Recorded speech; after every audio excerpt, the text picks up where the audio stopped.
et nous allons parler des glaciers alpins qui sont en voie de disparition. Nous allons chez nos voisins en Suisse. L'inquiétude est maximale face aux conséquences du réchauffement climatique. Ça entraîne une fonte rapide des glaciers et avec elle un bouleversement du paysage, n'est-ce pas, Amaury ? Bonjour à toutes et à tous. Vous vous souvenez peut-être de cette catastrophe naturelle dramatique qui s'est produite fin août en Suisse, dans le village de Bondo, c'est dans le canton du Tessin. 3 millions de mètres cubes de roches s'étaient détachés de la montagne, faisant 8 morts. Alors on ne connaît pas encore avec certitude les origines de cette catastrophe, mais certains experts avancent une hypothèse, celle du réchauffement climatique qui ferait fondre les couches inférieures de la roche, les couches glacées.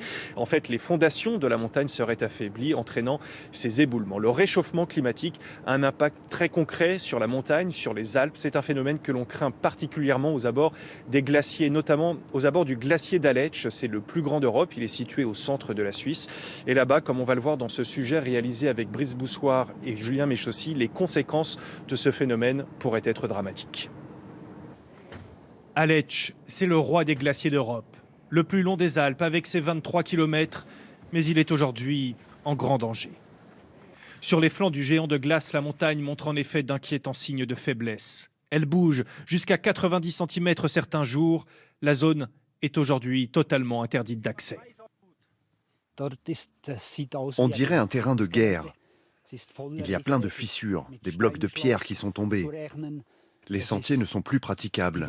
Il y a des crevasses de 10 mètres de profondeur. La cause de tout cela, c'est le glacier qui fond et qui ne soutient plus les versants de la montagne de part et d'autre. Le réchauffement climatique fragilise les Alpes et ses fondations. La conséquence, ce sont des glissements de terrain qui peuvent être dramatiques, comme fin août dans le canton du Tessin au sud-est de la Suisse. 8 randonneurs ont été ensevelis. Autour du glacier d'Aletsch, les zones à risque ont été cartographiées. Des capteurs surveillent en permanence les mouvements de la montagne. Le phénomène devrait s'accélérer. Des experts estiment que d'ici la fin du siècle, Aletsch aura disparu. Les glaciers ont atteint le point de non-retour. Ils vont continuer à disparaître, même si nous arrivons à stopper immédiatement le réchauffement climatique. Pour ces régions touristiques, les conséquences s'annoncent désastreuses, même pour les stations qui, grâce à un glacier, peuvent proposer des activités été comme hiver. On pourra continuer à faire découvrir cette région aux touristes ces 30-40 prochaines années. Mais pour anticiper la disparition du glacier, nous investissons dans de nouvelles activités. Pour la Suisse, c'est une question de survie. Le pays ne pourra rien faire pour stopper le phénomène du réchauffement climatique. Il peut au mieux en retarder les conséquences. Amaury, est-ce que les Suisses ont mis en place des mesures pour protéger les populations qui vivent aux abords des glaciers et pour éviter les éboulements meurtriers dont vous parliez tout à l'heure ?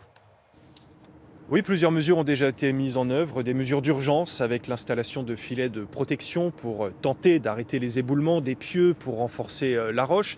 Les infrastructures aussi se sont adaptées. Ainsi, au-dessus du glacier d'Aletsch, il y a un nouveau téléphérique qui a été inauguré et les piliers de ce téléphérique ont été placés sur des rails.